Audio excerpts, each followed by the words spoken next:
You're listening to Sudbury News Talk. I want to show you something. Stand by. On the morning shift.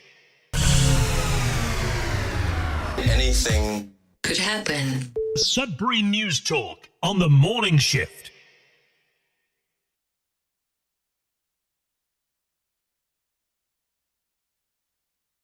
10, 9, 8, 7, 6, 5, 4, 3, 2, 1. All systems go. You're listening to Sudbury News Talk. I want to show you something. Stand by. On the morning shift. anything could happen. Sudbury News Talk on the morning shift.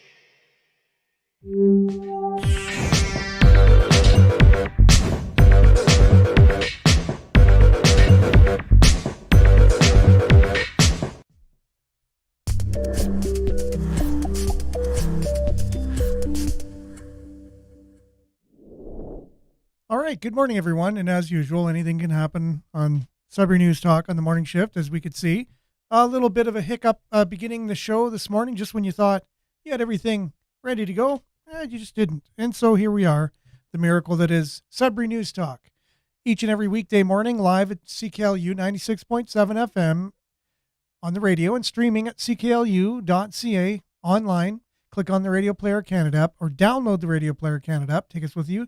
Listen to us anywhere, anytime on your favorite device. We're also streaming at Facebook Live at facebook.com/Sudbury News, YouTube Live at youtube.com/Sudbury News. It's going to be a great show today, as usual. Actually, a little better show than usual. A lot more stuff to talk about locally. We're getting a lot of people saying, hey, this is the first time I've heard of the show or been on or listened to it.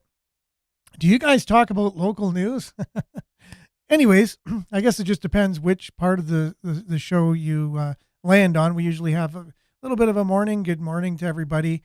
And then we're into the weather. We got local sports. We have local news.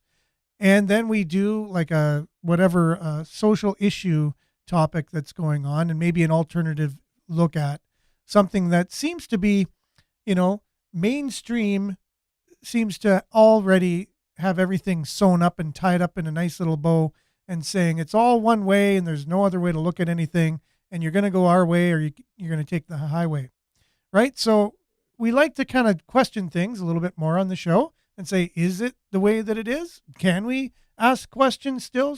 Can we still figure things out, or are we just being told what things are? You know what I mean? And so questions are still okay. I think they're not illegal yet.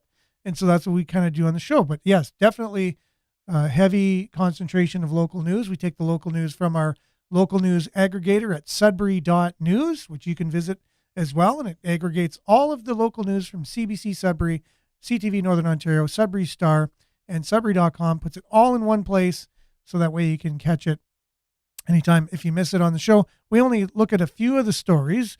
We unpack a few of them, and then we go into maybe a social issue that we face here in Sudbury or maybe abroad as well.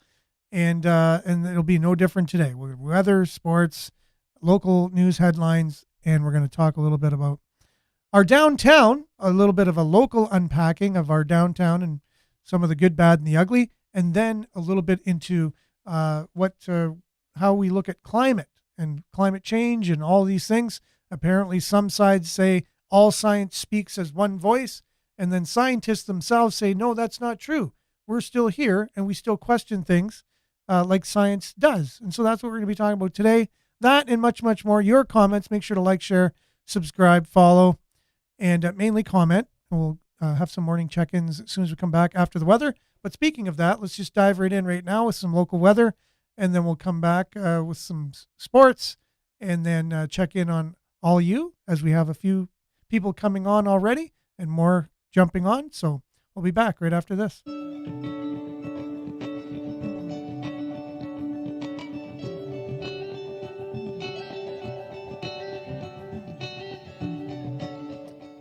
So as usual, Sudbury weather brought to you by sudburyweather.ca. Currently it is 12 degrees. It's fog out there. Today we can expect showers ending this morning with mainly cloudy, 30% chance of showers. Wind will be gusting up to 50 kilometers this morning. The high will be 17. UV index will be 3 or moderate. Tonight, mainly cloudy, a few showers beginning after midnight, and low of 7 tonight. Showers for tomorrow, wind becoming northwest, 20 kilometers, gusting to 40 near noon. Temperature is steady around 9 degrees. A look at your long range for the next 6 days or so. You have pretty much the chance of showers each and every day. So again, a few showers Saturday for your Thanksgiving long weekend, 9 degrees. 40% chance of showers on Sunday, 7 degrees is your high. Again, 7 degrees on Monday. For some reason, they're calling for a chance of snow on Monday. So again, if you haven't heard that yet, you've heard it here first or not, there's a chance of snow on Monday, and or rain or both. And then Tuesday, 60% chance of showers with a high of 8. And then 9 on Wednesday with a 60% chance of showers. 60% chance of showers as well on Thursday with a high of 10. So you can see a lot of precipitation making up for a lot of time where we never had any precipitation in the recent past here. A look at your satellite, and then we'll head into some sports. Let's look over Northern Ontario, the latest, about 3:30 a.m., about 4 hours ago. You see all of the clouds. It's like there's only a few specks of clearing in the whole, all the way from Manitoba all the way halfway through Quebec. It's all clouds. A lot of that rain, heavy activity moving its way east. That's your Sudbury weather, brought to you by SudburyWeather.ca. We'll be back. A little bit of a sports report, and then news headlines, your comments, and a deep dive into downtown Sudbury and what's up with climate these days, right? We'll try and keep it to a few comments so we're not too many or few topics, so that way we're not topic heavy and we're able to focus on a few things near the end of the show. We'll be back right after this.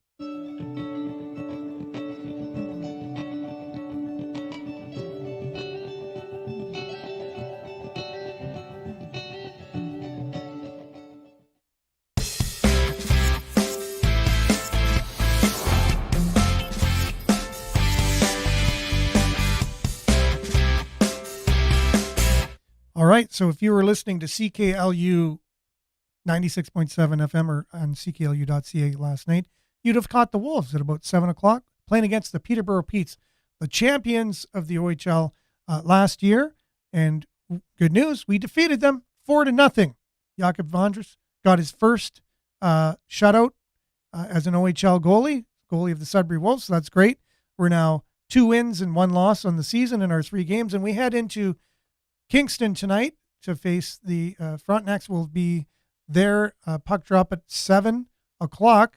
Game still can be heard on CKLU 96.7 FM, CKLU.ca, and then Saturday afternoon, tomorrow afternoon. So it's a heavy 3-game road trip back to back to back. Thursday, last night against Peterborough, Kingston tonight, and then tomorrow afternoon about 3 o'clock is the game against Ottawa. They head to Ottawa, 3 p.m., and you can catch that game as well right here on CKLU. It's your station for Sudbury Wolves, so go Wolves go. Catch the game here. I know Eastlink carries a lot of the games, so you can also check with Eastlink if you want to see it on TV. That's your Sudbury Sports. It's brought to you by SudburySports.com. We'll be back with news headlines, your comments, and much more right after this.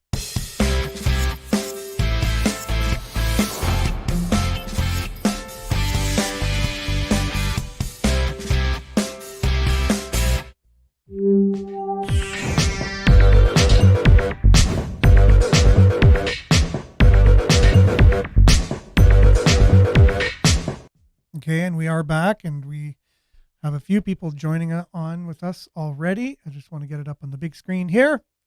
And we got Vin. Good morning. Thanks for being with us, and hope you're having a great Friday before the long weekend. Monique as well. A sunshine emoji, which we definitely need right about now. And as I look out my window, I actually see some clear skies, and I'm kind of in disbelief after looking at that satellite. But anyways, yeah, so hopefully we'll get a little breaks of sun today. Monique, good morning. And Judy as well, good morning to you on this Friday. And Denise, good morning, everyone. Good morning, Denise. Brian, every day is a fresh start. Leave behind yesterday's chaos and move ahead in life. Good morning, everyone. Wow, you're going to start coming up with some positive one-liners in the morning, Brian. I'll appreciate that very much. And Marianne, good morning, everyone, from Barrie. So thanks for joining us all the way from Barrie. And again, if you're not from Greater Sudbury area or the North Shore or, the region, we are glad that you're with us, and we'll hope that we do have some content that will be beneficial for yourself, informative, possibly entertaining, and make sure to comment on any of the issues we're talking about. You're more than welcome. We don't just talk about Sudbury, but however, we feel a lot of the things we face in Sudbury, a lot of other communities probably face as well. So I think it's probably somewhat timely for anyone, anywhere. Okay. There's a lot of stuff there. It looks like a link that you shared there, and I don't know who this is, and that could just be spam. So it is what it is. I think that's what it is. Yeah. Okay. We get spam. Maybe this is the second time we've ever had that on the show, but I guess it can happen. All right. So good morning. Stay safe. Take care. David, same to you, and to a quick recovery there. Thanks for the update yesterday, by the way. We really appreciate that. And Stephen, your intermission music seems kind of strange, like it's on an old stretched cassette tape. Is it? Nope. Good morning, by the way. Yeah, no, it's is it the video, but it's the music. Sounds like it's on a cassette tape. That's odd. On my end, doesn't quite sound like that. Maybe through the ones and zeros going out into the ethos, it sounds like a stretched cassette tape. So sorry about that, anybody, if it's bothersome, the sound of the music in between our little IDs and stuff like that we play before weather and sports and news. Speaking of news, we're going to have some news here from our news aggregator at Sudbury.news. First story, interesting one. If you're listening to the CBC this morning, you might have heard this particular person speaking on this subject, but wow, it's just an interesting story altogether. Sudbury woman's scathing obit about dad who was total darkness, quote unquote, becomes a TikTok hit. So very interesting story. The obit describes a late Penticton, BC resident as an absentee, narcissistic, and absent father. So for Amanda Denise, saying goodbye to her father meant telling some unfortunable truths about the man. Uncomfortable truths. I thought I was making up a word there, a new word never heard before. Some uncomfortable truths about the man. Now, a scathing obituary, the realtor in Sudbury, Ontario, wrote, as an honest depiction of her complicated family relationship has become a TikTok hit. Denis said she wasn't anticipating the reaction on social media after she wrote the first line, and this is the first line: I am pleased to announce the passing of Harold Stefan Kandulski at the age of 74, unquote. Yeah, that would get my attention. The obit describes Kandulski, who lived in Penticton, BC in his final days, as an absentee father who was narcissistic and abusive. He died after suffering multiple strokes, the obituary said, with another line saying, thankfully unable to speak. In an interview with CBC News, Denis said, the piece wasn't to settle any scores, but rather to show others that people, even close family members, can be multi-layered. Another quote from her obit says, the man was just total darkness, but the truth needs to come out regardless of what it looks like. Sometimes it doesn't look very nice to some people, and I wasn't writing it for them, she added. I was writing it for the people who could relate and who could understand where I was coming from. Denis has written other obits about family 9 years ago about her mother and then later her brother, and it had a gentler tone. But Denis said she couldn't write a similar, more positive one about her father. It's not truthful, she said. It's not who that person was. If she was to write something positive, it wouldn't be truthful. It's not their life. So originally, Denis wanted to post the obituary on the local funeral home's webpage, but the business refused to allow it after reading it, she said. They didn't want to deal with the backlash, and they didn't want to field the phone calls. So she was directed to another site. I guess it's castanet.ca, and that's used to post obits. And Kandulski's one about her dad was up briefly, and then it was removed, but she got a chance to take a screen capture of it. Then she shared it on TikTok before it was taken down from that site, and now it's attracting a lot of attention. And she said about 90% of the feedback that she received was positive. A lot of it is from people relating and saying, I have parents like this. I have a mother or a father or grandparents or, someone in their family like this. Another quote, I think, from her, and thank you for doing this because now, this is one quote from one of the people on social media. Thank you for doing this because I'm now I'm going to either follow suit or take some version of this and make it my own. I hope it doesn't become a trend. I mean, nothing worse than a lot of scathing obituaries. I'm sure each and every one of us could have if you looked at all the bad things we did, you could probably make a bad obituary for each and every one of us. And I think that's what happens. I think you're just kind of respectful when someone dies and you say the nicer things about them. But apparently, hopefully this doesn't end up catching on, because again, it'd be terrible if just everyone was saying bad things about everyone who passed away. But anyways, she said, I was not happy that he died. I was happy that I was no longer a part of his life, or he was no longer a part of my life. Happy that he could no longer try to manipulate or try to speak to me. I was afraid that without the backup of my mother and brother, without them here as support, it was a scary world to live in with just him and I. As a final note, the obituary thanks staff of the regional hospital in Sunshine Ridge seniors community where he was living for, quote unquote, putting up with his miserable human, putting up for this with this miserable human for so long. The obituary also asks readers to be kind to one another in lieu of flowers or donations. And no service would be planned since, quote unquote, he treated people with disdain. So it's very interesting.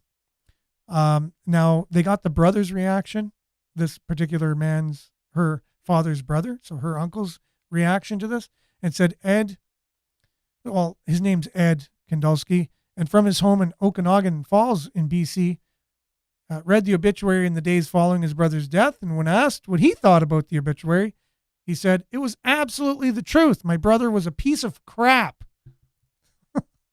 Oh, man. Years ago, my mother visited him in his fifth wheel. So it's a type of a mobile trailer. And he said, if you don't give me my inheritance, get out. If you weren't giving him something he wanted nothing to do with you. Kandulski said he didn't fault Denis for writing the obituary the way she did. For her and for a lot of us, it was the truth. So anyways, it's interesting. I know we all have family and we all have people that we could probably relate to this story.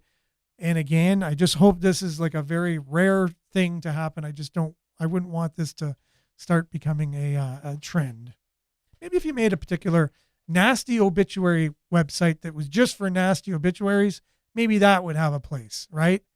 And then if people wanted to look into, who was really behind the nice obituary that was being said publicly, they could go to this website and search their name. And if there was family members putting up things, I don't know, again, but I don't condone that type of thing myself, but maybe it was part of her healing process. I'm not here to judge her or whatever. When I saw this story, I was just like, you know what? There's a lot of things people do that in your life that you might regret or whatever. And an obituary, having that coming out, I don't know. It's probably better to just look for the good things. But good morning, Mona. Thanks for being with us this morning. Marianne said, sad that sad that she needed to do this in his death. What is ever saddest, he cannot defend it. That is true, right? Everyone makes mistakes. I don't care who they are. No one is perfect. That is correct. If she's wanting healing, they have counseling for this kind of thing. Not sure what kind of reaction she wanted from this. So I think a lot of people share your point of view. And I think I've kind of touched on some of those myself recently. And Michelle, good morning. Thanks for being with us. Good morning, everyone, with a nice sunshine emoji. Stephen said it could have been more diplomatic, correct, and still transmitted the same meaning. I agree as well. So, yeah. So that's that. And I mean, if you want more on that, CBC, you can click on the story. We read the whole story in its entirety. I guess if you go on their website later today, they have an interview. It'll probably be posted with her. It'll probably be there for you to listen to if you haven't already listened to it by now. Next story on Sudbury.news. Sudbury area parents invited to learn about relationships, belonging, and connecting. So Dr. Jean Clinton will speak on October 17th. If you're interested in hers speech or speaking, you want to see it, you go to sudburystar.com. You just click on the link. You can find out more information on that. Also, small business. Here's a story from CTV, Northern Ontario. Small business ignoring cyber risks, says a survey. A recent survey found that small business owners didn't know that they're vulnerable to cyber attacks. That's an interesting thing.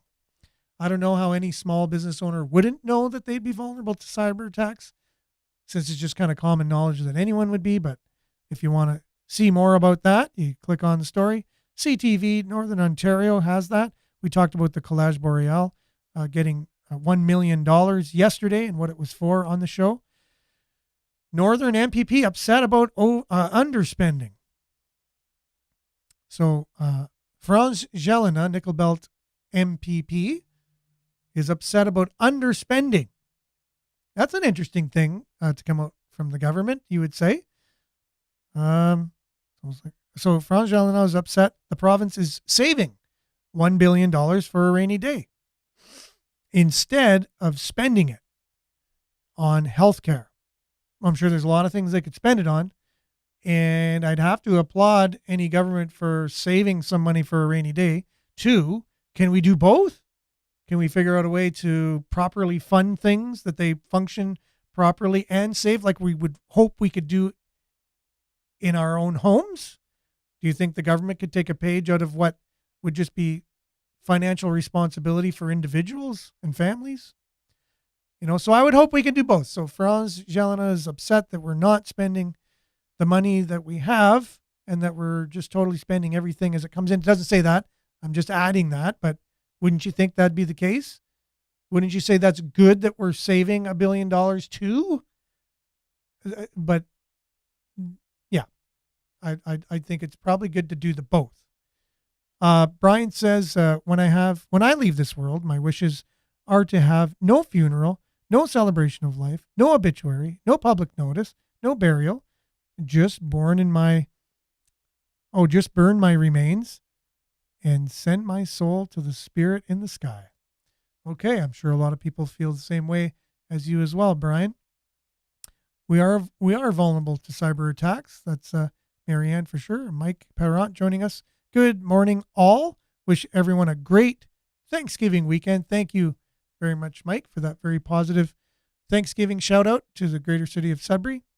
And again, that was a great show a week ago for being on. I heard many people just personally who I know who listened to the show or watched the show, and they said they were really impressed with our interview there, and they thought you were very well spoken. So, and they thought I didn't do a bad job on some of the questions too. So that's really good. And we look forward to having yourself along with the two other counselors, Natalie and Pauline, on October the 25th on the show. So stay tuned for that, everyone. Sudbury Women's Center, they're launching their annual bra drive. So more on that from the Sudbury Star. Click on the story. Drunk Sudbury landlord sexually assaults 2 tenants. He receives a conditional sentence that includes 6 months of house arrest. We did talk about how our justice system treats sexual offenders the other day, and I think the consensus was it's not tough enough on sexual offenders. And it looks like the particular ruling that came down on this individual is along those lines, right? So I don't know. Can you be a drunk landlord and sexually assault your tenants? Is that okay to do? And would 6 months house arrest really be the solution for that type of thing? Not sure. I don't think it's tough enough on sexual offenders.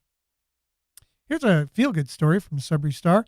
I'm taking it one day at a time. Sudbury woman waiting for a kidney transplant, and her wife, meanwhile, has donated one of hers to a stranger. Okay, and for more on that, you read Sudbury Star. Just click on that story. It comes from the Sudbury Star. L'Arche Sudbury is going to present The Mascot Singer. I guess it's a play on The Masked Singer. October 21st, also SudburyStar.com. You can read more about that. CTV Northern Ontario doing a story on the reality of buying a new car. And it's changed and it's true. So an individual from autotrader.ca will explain why buying a new vehicle.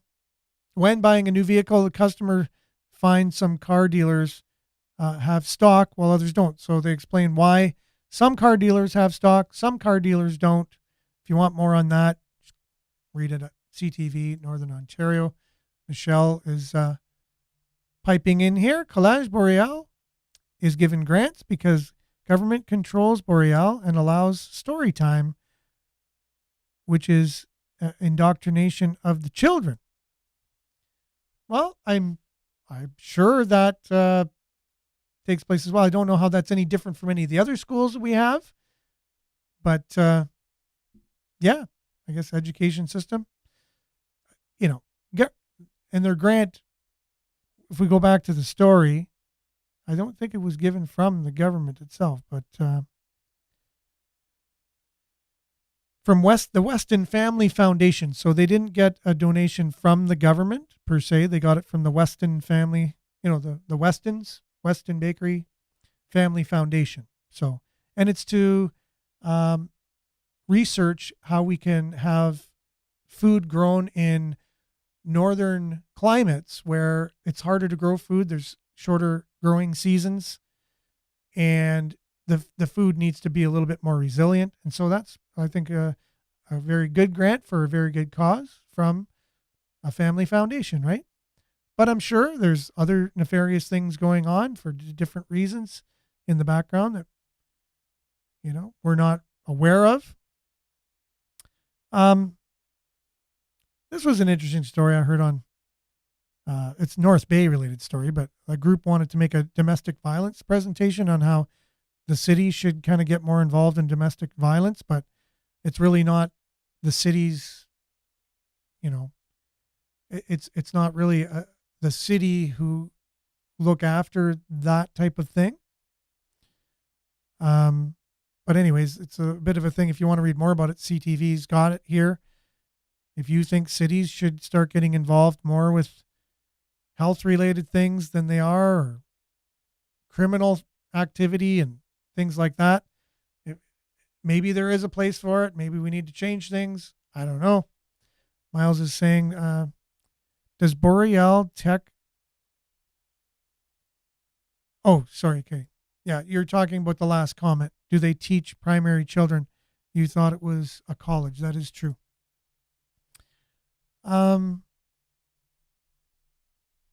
Brian's back on the story of are we tough enough on sexual crime, sexual predators? It would seem sexual predators in this country are protected from prosecution. So what's up with that? It just, again, just in the brief amount of stories that we've looked at and how, the rulings that came down from the justice system as a punishment for their crimes just seemed lenient compared to the crimes that they did, right? It just seemed like that. Now, have I looked into, do I have the stats on this? No. I think that's probably good to do it. From what the little that I've seen, it looks like we are very lenient for sexual crime in this country. However, we would have to back that up. We'd have to look into it and get more on that. Only 26, a skied woman already has 3 impaired driving convictions. This from the Sudbury Star. She receives a conditional sentence and warned that if she drives while her license is suspended, she will be going to jail. So again, are we tough enough on impaired drivers as well, right? I don't know. I don't understand. I don't know. I guess we'd have to really look at our justice system altogether and really look at how we're doing things. I think there could be a lot of improvement all around, all through and through. Sudbury fire crews were called to an explosion or a fire. Firefighters were called to an encampment in a wooded area in Greater Sudbury after reports of explosions and black smoke.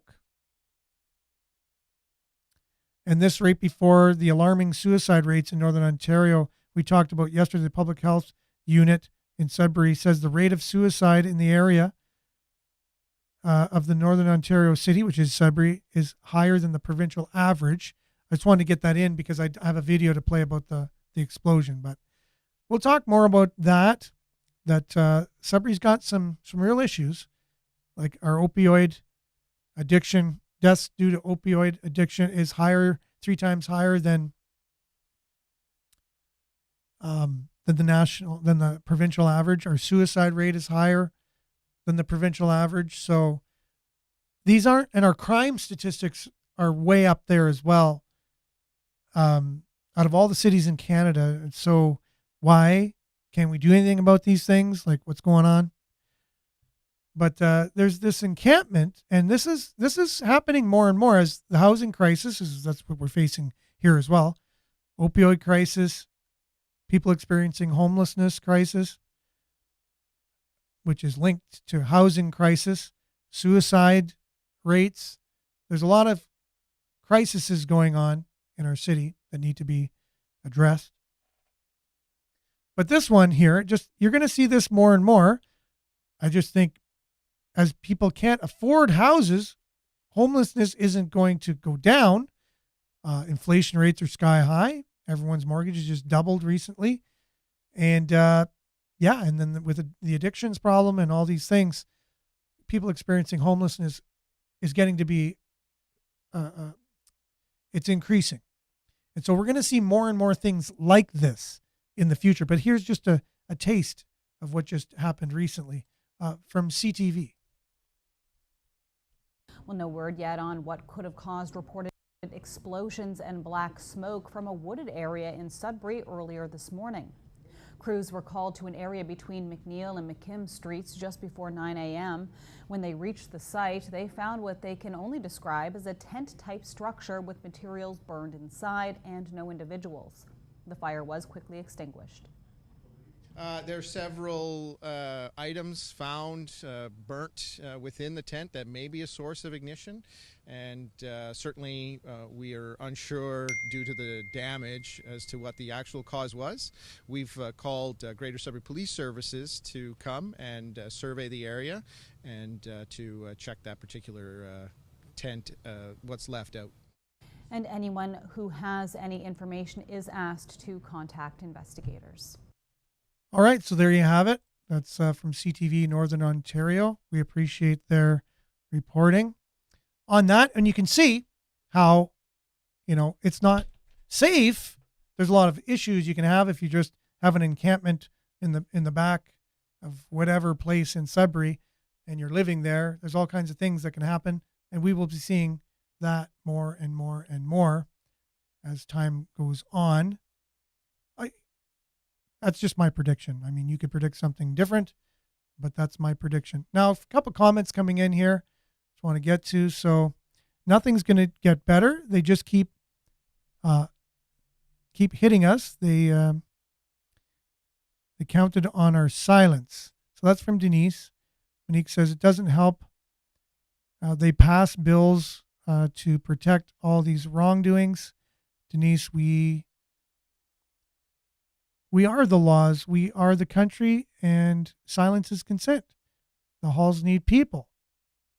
That's Denise again. Marianne says this is a direct result of those who sit in city council and doing nothing. We have it here also in Barrie. Okay. So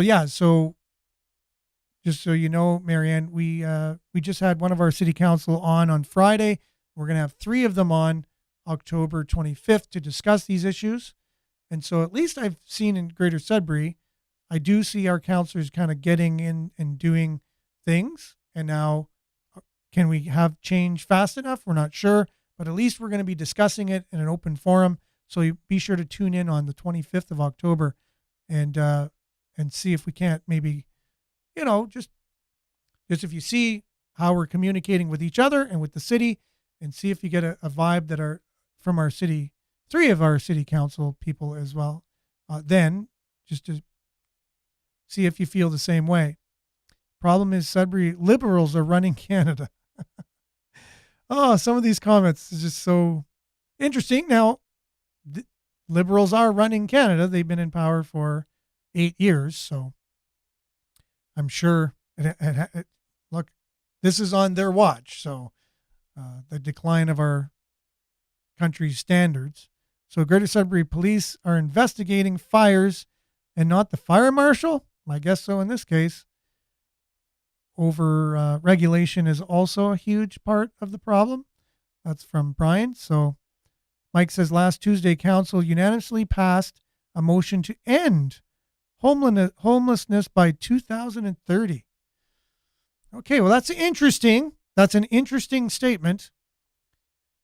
So we've had homeless in the world since the world has began. I don't know if that's come up in city council or not. And Sudbury is going to figure out a way to deal with it. And the world has never been able to solve it before in 7 years. So that's interesting. I just think I need to know more about that just to kind of have faith in a statement like that. But yeah, that's good.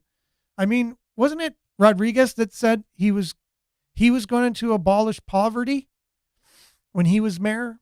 He was going to do away with poverty. I thought the same thing when he said that. I said poverty's been around since people have been around. How do you get rid of it? That's my same argument about climate. We're gonna change the climate. We're gonna stop the climate from changing by taxing you. It's like, oh, really? That's interesting. Can you connect the dots for me there so I can see the big picture?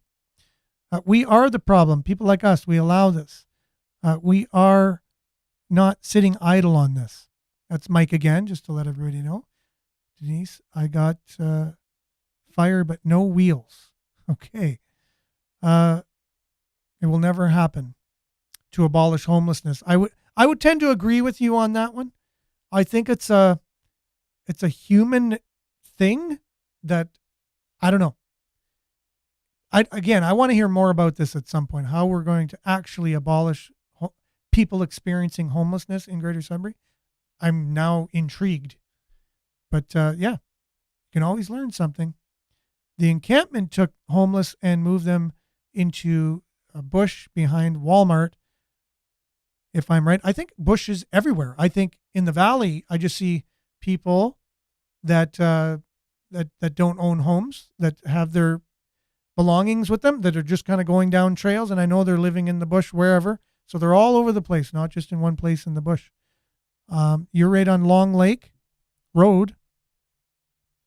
And it's not a solution for sure, just living in the bush. That's from Marianne. Don't hold your breath. That's Michelle on that one, by abolishing homelessness, I guess, in Sudbury by 2030. And again, that 2030, I'm a bit skeptical on that date, because there's a lot of UN driven initiatives that that are focused on 2030, and I'm wondering if it's a UN thing or it's a Sudbury specific thing, because I have apprehensions about the UN tentacles in Greater Sudbury and us just adopting their protocols here. It's entirely possible that a local property owner didn't like the encampment and found a way, to explode a cylinder. That's true. And to get rid of them. Yeah, that's true. Hey, you're thinking like me now, Stephen. Very conspiratorial. Love that. That's good. You're thinking like, wait a minute. Are we hearing the whole story here, or could there have been something else? Love it. Keep up with that. So it's true, though. That's what I mean. That could have happened. And what's wrong with putting that out there?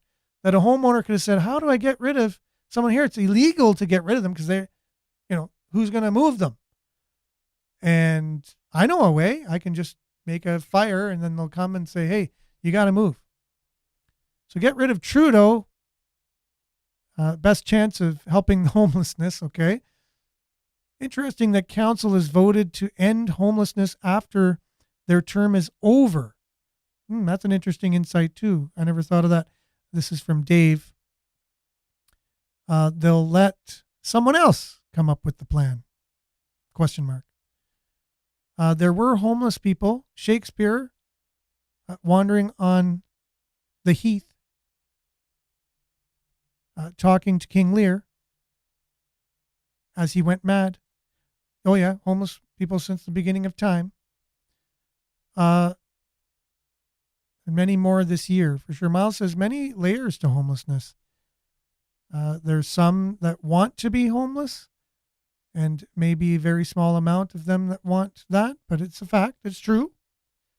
I've spoken to people that chose to be homeless, and or just really just don't dig society one bit and just don't want anything to do with it. And there's probably the people that have chosen to be homeless, right? It's interesting that some want to blame the federal liberals for the homeless situation in our city. This is from Natalie Labby, by the way. When liberals continue to commit and give federal money to Sudbury for housing, yet we can't do it with just federal money and tax levy.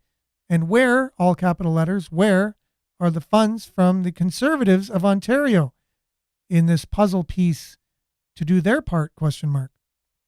Social services is the responsibility of our province. Hold on.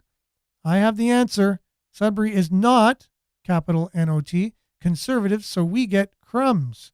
While we see other towns and cities who voted blue who get all kinds of funding. We can't do it alone. Well, that's interesting. And that's politics for sure.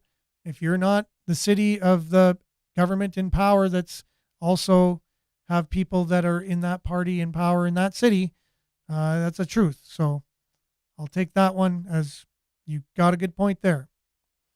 The owner would have wanted, back to the property, and the owner would, this is from Stephen, waited until they left for the day. 9 a.m. is an interesting time for an explosion, and the police should check the ER for someone who's hurt.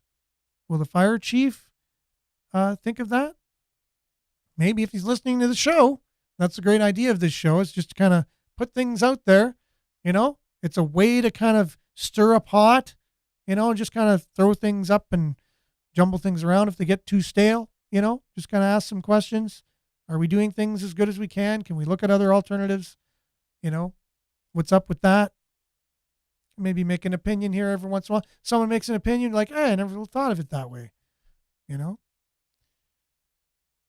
Okay, they sent all kinds of tax money to the Ukraine. Ask our military how they suffer.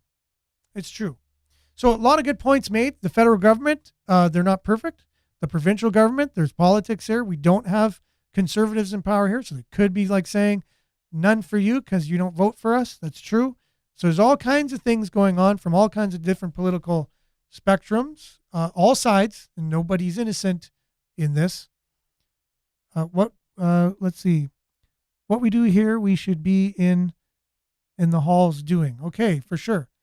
Well, I'm doing my part here to get the conversation started at least, and maybe it'll spark something, help people. should not be. I'm not sure what that means. But anyways, I'm sorry about that. Isn't social services municipal, but health is provincial?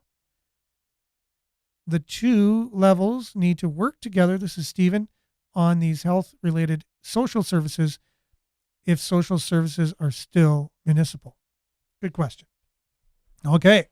Now, with that, again, they're running a bit out of time. However, so this new video was made about Sudbury's downtown as we all kind of get on Sudbury's downtown in terms of, the homeless crisis, the opioid crisis, drug crisis, mental health crisis, all these things going on, and people give downtown a bad rap, and I think for good reason a lot of times. But TVO has made a little short documentary about downtown Sudbury. I wanted to look at that. Marianne says our taxes to be used for Canada only, and no one should be homeless or hungry in a country as rich as Canada. Bad leadership. Okay, and Denise is saying Espanola next Tuesday, hall meeting, 7 p.m. Well, there you go. You've heard it here first. But before this video that was made by TVO about downtown, here's Bank of Montreal is going to be closing. This is from Sudbury.com. Building downtown, Bank of Montreal. Do you bank there? Well, you won't be able to go to that branch anymore because it will be closing as of April 26, 2024. Clients are slated to transition to a newly renovated branch at Four Corners, which a company spokesperson noted will feature an upgraded branch design, a layout to better serve our customers. The renovation is planned to be completed by April 26, 2024. So leaving the downtown is the Bank of Montreal. And interesting story about Councillor Leduc as well on Sudbury.com. So the for inaccurately claiming in a radio interview that complainants filed quote unquote tampered evidence against him with the city. Ward 11 Councillor Bill Leduc broke the city's code of conduct, so concludes City Integrity Commissioner's report tabled this week for October 10th City Council meeting.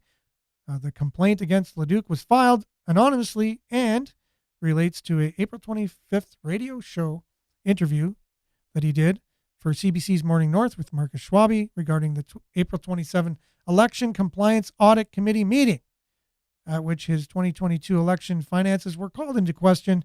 In the interview, Leduc claimed that video evidence against him was tampered and did not reflect the event properly. So I guess this particular individual filed a complaint, and it relates, it's going back to that thing he did. Remember? We talked about quite a while ago on the show in terms of his finances during the election, whether he followed the election laws or not, municipal election laws. But anyways, TVO makes this really cool, I guess, 5-minute little documentary about downtown. It's not a negative one about the drug problems or homelessness or anything like that, or no parking or any of the things that people kind of get on Sudbury. We have a train that goes right through downtown Sudbury during peak traffic hours of the day, things like that. It's about, the cool arts side of downtown Sudbury. So anyways, have a look at it. Let me know what you think. We'll be back right after this. All the action was downtown. The downtown was so alive. There were so many people. Everybody on the main street knew one another. I remember the merchants hosing down their sidewalks, cranking up their awnings. It was bustling. The street had life to it.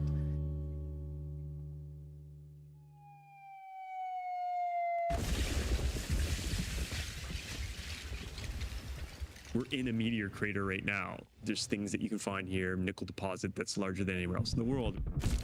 It's the first city in Canada that had parking meters in the 1940s. The purpose of those parking meters was to discourage people from driving downtown. They didn't have a lot of parking, so take the bus or walk.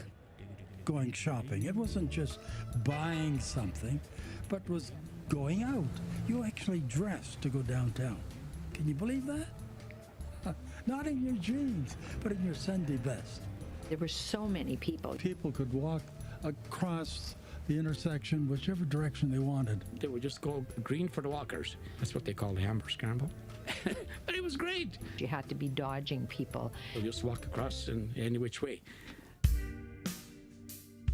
I can remember driving the strip on Friday nights with your buddies, and it was just like American graffiti. That strip along Elgin Street back in the 60s and 70s was always known as kind of a tough place, a hard place. Just cornucopia of cultures, parties, and old hotels. In the late 80s, the Elgin Street strip was at its worst. The Desjardins family bought the building.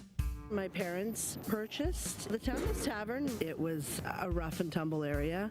The people that owned the townhouse at that time didn't even have it open at night. They said, you know what, we're going to have a safe place for people to come and have a drink, watch a band. And young people started coming down to hang out. The townhouse was kind of like an incubator space. You're meeting with people who are doing some really crazy stuff, and you're connecting with folks and you're dreaming. Paul Lowenberg, who was doing the booking there for years, would have write-ups about all the different bands. And it wasn't just copy-paste from Wikipedia back then. I mean, Wikipedia wasn't even around. You were writing these bios. When I was a teenager, so many of my friends talked like, I can't wait to get out of this stupid town. You know, what I notice now is that there's a lot more young people looking for a reason to stay, and some of them are creating reasons to stay. So the Up Here Festival started in 2015. Our formula has always kind of been a mix of music and murals.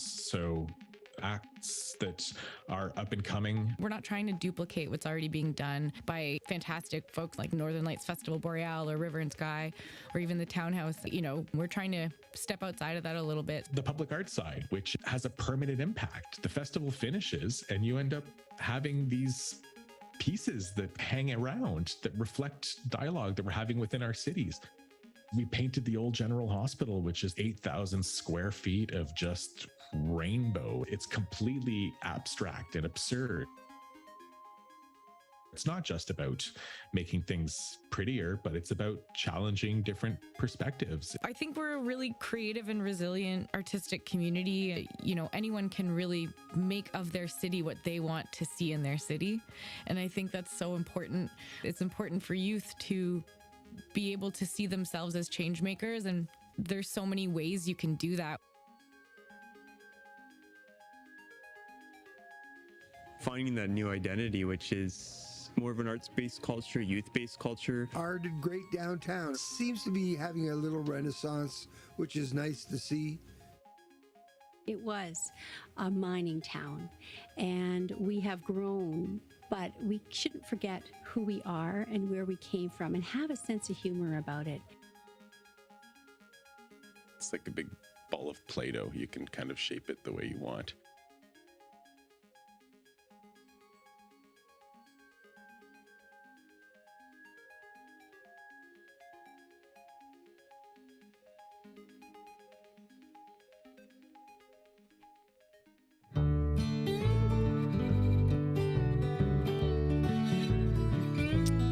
Yeah, so there you have it. That's TVO did a little, nice little artsy, rendition of Sudbury's history in downtown.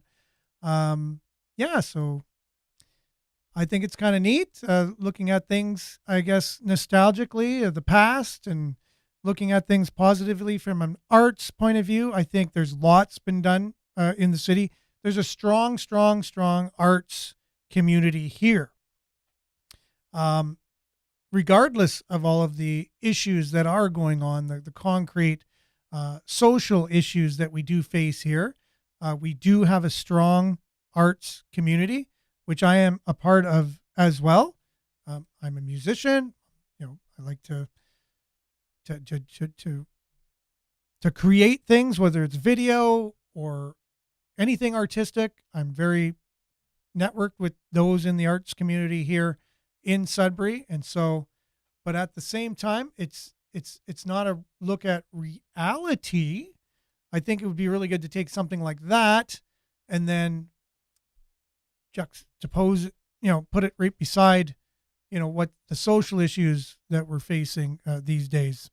And so, as promised, we're going to be talking a little bit about that, and a little bit of a precursor of next week's, I guess, theme, talking about how we are looking at, climate and climate change. And I know we had a couple of our city council on the show this morning, Mike and Natalie, commenting about, the idea of getting rid of homelessness by 2030, and some of the political things going on with different provincial parties that are in power and how people look at things like that. And so we also have our municipalities looking at ways we can help with climate change, with the consensus that all scientists are saying the exact same thing. And we're moving forward with the UN's suggestions for our municipality. And I think we're not really thinking about it from a local perspective. And I think there's other perspectives we need to look at, right? So science doesn't speak as one voice, never has, never will. And so anyone who says that science says anything, it's just not factual. So Joe Oliver, writing for this is in the Financial Post, says Canada will soon be alone and ignored in its climate obsession. So Ottawa is increasingly isolated internationally in its fervor to achieve net zero emissions. So again, you may get all hot under the collar just hearing that headline, thinking, I thought science already spoke. I thought science was one voice, one individual, and it just speaks to us and tells us that the case is the case. But that's not the case. There's many, many scientists, and science questions things and always does, and very rarely comes to a consensus on anything, and it shouldn't, because that's what science is. In its fervor to achieve net zero emissions, the federal government is increasingly isolated internationally, while its influence on other countries has vanished. As through incompetence and worse, it has tarnished Canada's brand as a country to emulate. Not only do we applaud Nazis publicly in our House of Commons, that's enough there, but there's been many, many, many, many, many instances where we've had egg on our face, sorry about that, in the international community, right? And so we want to, what are we doing as Canadians, and what do we look like to the world, right? As Mike Tyson once said, everybody has a plan until they get punched in the face. The European Union had a plan to reach net zero by 2050, but its member states have now been hit by a severe energy crisis and backing off in response to popular discontent. In a brave new approach to politics designed to stave off electoral defeat next year, British Prime Minister reversed the course to approve development of a giant offshore oil and gas field and delayed the signing of a green policy that would have imposed unacceptable costs calculated to 5 times their economic benefits, borne disproportionately by blue-collar workers.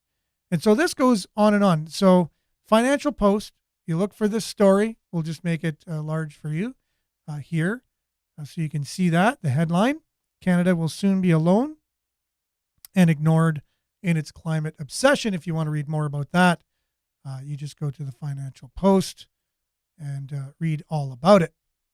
Now, I had a video. This is a podcast just solely on climate and climate in the news and what we make of it, right? And so looking at it from a different perspective. So we'll have a little bit of that just to finish off the show, a little taste of what's coming next week in our discussions of what is climate change, can we change it, and are taxes actually the solution to changing climate?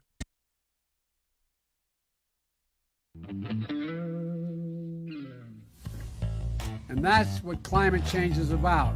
It is literally, not figuratively, a clear and present danger. We are in the beginning of a mass extinction. The ability of CO2 to do the heavy work of creating a climate catastrophe is almost nil at this point. the price of oil has been artificially elevated to the point of insanity. That's not how you power a modern industrial system. The ultimate goal of this renewable energy, plan is to reach the exact same point that we're at now. You know who's tried that? Germany. 7 straight days of no wind for Germany. Their factories are shutting down. They really do act like weather didn't happen prior to 1910. Today is Friday. Okay, and with that, that's a little sample of what we can see next week. Thanks for being with us, everyone, and commenting on the show. And hopefully everyone has a wonderful, fantastic Thanksgiving weekend. We appreciate you being on. We'll be back. We won't be back on Monday, but we will be back on Tuesday right after the Thanksgiving long weekend. So I hope everyone has a wonderful time with friends, family, or both, and is able to reflect on things that you're thankful for during the weekend. We're thankful for being with you and having this show and being here each and every weekday morning between 7:30 and 8:30 on CKLU and Facebook and YouTube. So have a wonderful weekend, everyone. Stay tuned now for Earshot Daily on CKLU 96.7 FM. Tune into the Wolves tonight, 7 o'clock. They're in Kingston. You can catch the game right here on CKLU as well. Ciao, everyone. Have a great Thanksgiving weekend. Bye for now.